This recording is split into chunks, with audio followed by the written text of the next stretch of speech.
Hi, welcome back to Canfield and Company. I'm your host, Rob Canfield. It's kind of a rerun of an old story. It's a rerun with a new run, a little change in it. You would have to remember, in the Wayback Machine, Multnomah County, the commissioners of Multnomah County decided to build a jail, Wapato Jail. This is 10, 15 years ago. They built a jail. I think it cost $50-some million. And then, amazingly enough, the jail was built and the county magically did not have the operating funds to actually operate and maintain the new Wapato jail. So the jail basically sat empty.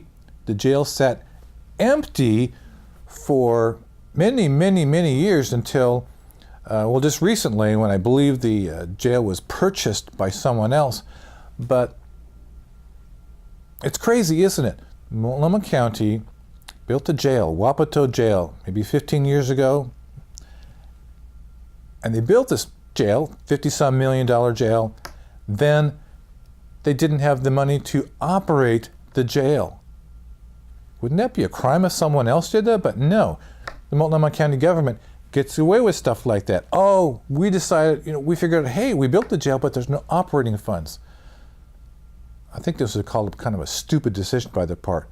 And they wasted hundreds of thousands of dollars on just maintaining the building so it wouldn't fall apart for the past 15 years or so. You would think that Multnomah County would have learned their lesson. Hey, let's not build a new building and then not arrange for the operating funds to operate the building for 15 years. Let's not do that ever again. You'd think they would have learned their lesson at Multnomah County, but no. Similar to what happened at Wapato, Multnomah County just purchased another building. They bought the building, but they don't have the funds to operate the new building. The building, it's called the Bushong Building. It's a 24,000 square foot structure, which is downtown Portland at 333 Southwest Park Avenue. Do you know how much Multnomah County paid for this building? Try $4.34 million. They purchased this Bushong Building, 24,000 square foot building in downtown Portland for $4.3 million. But again, they said, hey, yeah, we bought the building, but we don't have any funds to actually operate the building. How does that work? We're going to buy the building, but we don't have enough funds to operate the building. Hey, Multnomah County Commissioners, shame on you for purchasing a building you don't have the operating funds for. I mean, what the heck are they thinking doing something like this? It's goofy. I mean, don't they have enough troubles already with funding public safety, funding healthcare services, funding basic things like roads and that sort of thing? No. Hey, no, instead, they're going to buy a building. They bought a building for $4.34 million, and they have absolutely no funds to operate the building. It's like Wapato Part 2. Yeah, Wapato Part 2. Oh, brother. You guys got to get your act together. What are you people doing? Why aren't these county commissioners held accountable for these goofy decisions like that? I just don't understand it. I mean, they're not the mean girls like the olden days, but still they're making ridiculous fiscal decisions like that. Well, that's another opinion from me. And I'll be right back after this with another topic from Canfield and Company. We'll be right back.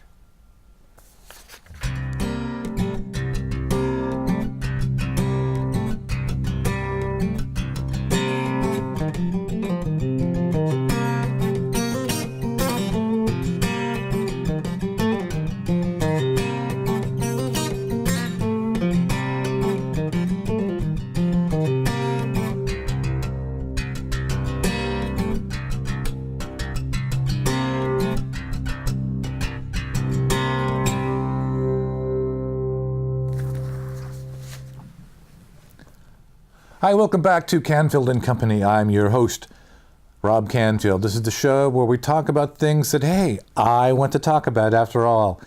It's my show.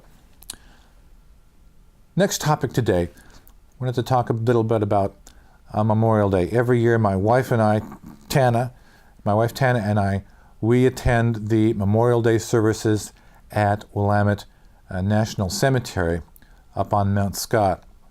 It's really a moving cemetery. It's held outside at the top of the hill, and it's really a moving experience to see several hundred people come to express their sympathy and remember the folks who served our country but made the ultimate sacrifice in losing their lives. This year, hey, it was raining. When we got there, it wasn't raining. I didn't expect rain when we left the house, and we didn't have umbrellas. So the second we sat down, it was about half hour before the ceremony started. It started raining really, really, really hard. But the amazing thing was, nobody really left. Some people had umbrellas, but nobody really left. They stayed there until the ceremony started. The most moving part of the ceremony for me, first of all, is when the honor guards of the different veterans organizations present their colors and march in the step to the front of the ceremony location.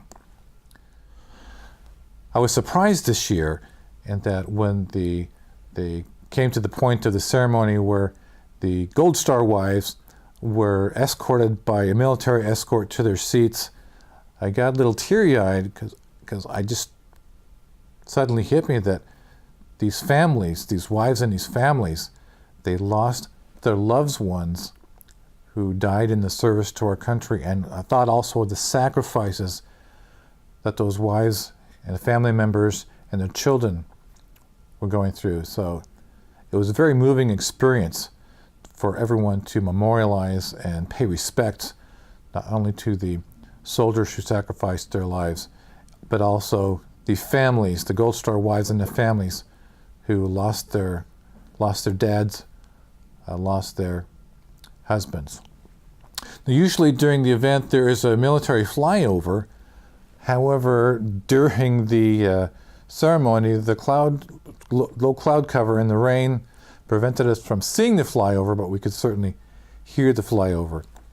Now, another moving part of the ceremony is the cannon salute, very, very loud. Before the ceremony, the Master of Ceremonies tells everybody, if you have parked your car within a couple of hundred yards of this event, you might want to go back to your car and turn off your car alarm, because what happens, you've got 3 cannons going off, 3 howitzers going off, and it's really, really, really loud. But the salute with the cannon was also it was a very moving experience. And at the end of the ceremony, the different retired military groups retired their flags, and overall, after the ceremony ended, throughout the ceremony, what was behind us at the entrance to the bowl where the ceremony is held is a huge American flag, which was blowing in the breeze. It's very, very dramatic and moving. So I would recommend anybody, if you want to give your thanks to those who went into the military and gave their all, didn't come back, go up to Willamette National Cemetery and pay your respects. It's a very moving place, and it's very well taken care of. I got to give kudos to the National Cemetery. They take very good care of the grounds, and it was a very moving experience to be part of that. We'll be right back after this with another topic on Canfield and Company.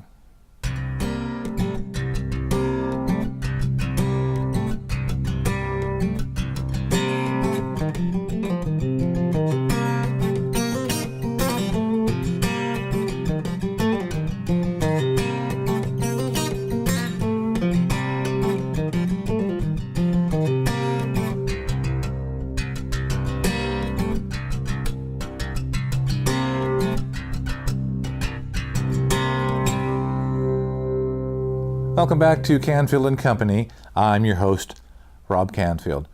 We have one more topic today. I want to talk about a fatal accident that happened in my hometown of Troutdale, Oregon, just a few days ago. The crash happened just previous Wednesday of this week, about 294th and Southeast Stark Street. This is just between Curse Lake Road and the Stark Street Bridge. There was a head-on collision that occurred. Two vehicles were involved.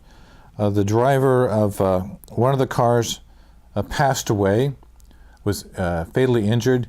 The other driver, who was identified by the sheriff's office as a gentleman named Edward Johnson, he was booked into jail on multiple charges, including manslaughter and drunk driving. And according to this article on KOIN's website, authorities said Johnson had a blood alcohol content of 0.21. He had a blood alcohol content of 0.21. If you've been down that road, it's a curving section of the road on Stark Street heading to the Stark Street Bridge, and just basically two-lane road. So apparently Mr. Johnson caused the accident, ran right into another vehicle and killed someone in the other vehicle. This is a total tragedy. Could have been totally avoided. Now, if you've watched previous shows, you know that I am strictly an arch enemy of people who decide to drive while drunk. This gentleman killed someone because he drank too much. 0.21, it's like 3 times the legal limit. It's terrible. I just want to remind everybody, if you go out drinking, please have a designated driver. If you're going out drinking, have a designated driver. That way, everyone else can imbibe, and the designated driver can keep everyone safe, ferry them from their other people's homes to the place where they're going to have fun, and then ferry them back so no one gets hurt. Please do not drink and drive. As I mentioned in the previous Canfield Company, one of my best friends in high school was killed by a drunk driver. He was on his bicycle ride on Coburg Road, and a gentleman coming back from a high school reunion hit him from behind, and my friend was killed instantly. This happened back in 1973. It's disgusting. We've had other friends who have been hurt by people drunk and driving. It just totally unacceptable. You get behind the wheel after drinking, sorry, you deserve to go to jail. I don't like the idea of just a slap on the wrist or diversion or anything like this. If you drink and drive and you cause an accident, you need some jail time. I'm sick and tired of people being killed by people who are drinking and driving. In this case, it just happened just down the street from where we live. Some idiot, Mr. Johnson, blood alcohol content, 0.21, killed somebody.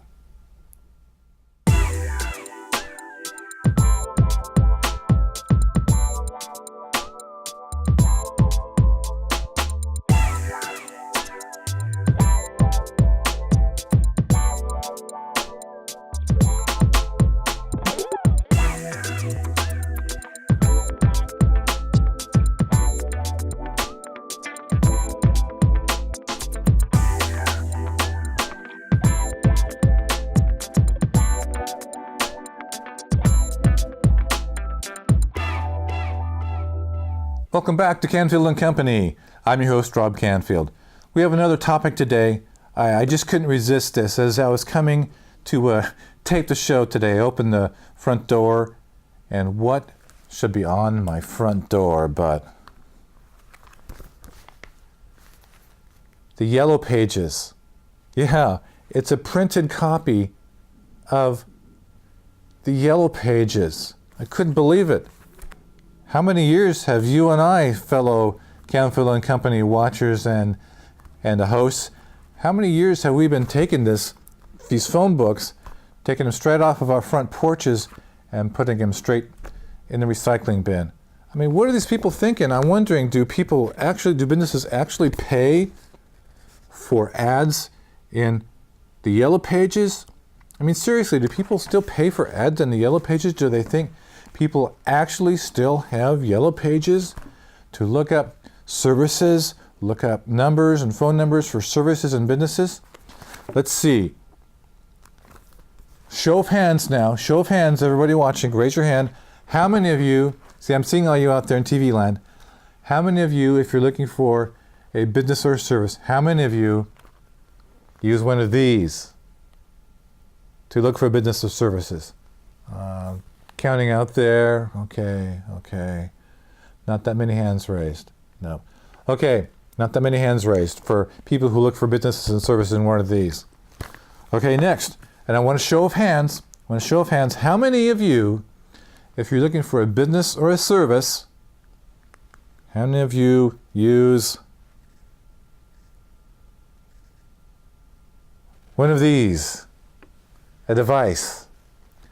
Wow, look at all those hands going up. This is incredible. But I want to make sure again that I have an accurate count of what source people use for businesses and services. Okay, one more time. Last chance, you folks. Last chance for you folks who use the Yellow Pages, the printed copy of the Yellow Pages to find a product or service. Show of hands, how many people use this? I'm counting again. Hey, you over there. Looks like you're in Gresham. Don't raise two hands, okay? Just raise one of your hands if you use one of these.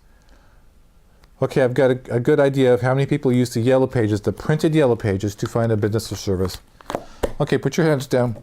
Okay, now, all of you who look for a product or service using a device on the internet, raise your hands. Whoa, look at all those hands going up. I'm amazed.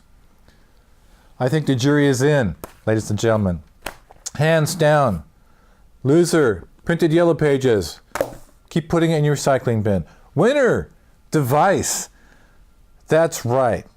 Well, that's it for this episode of Canfield Company. If you'd like to see previous episodes of our show, you can go to our website, which is robertcanfield.com. That's right. If you want to see previous shows, you can go to our website at robertcanfield.com.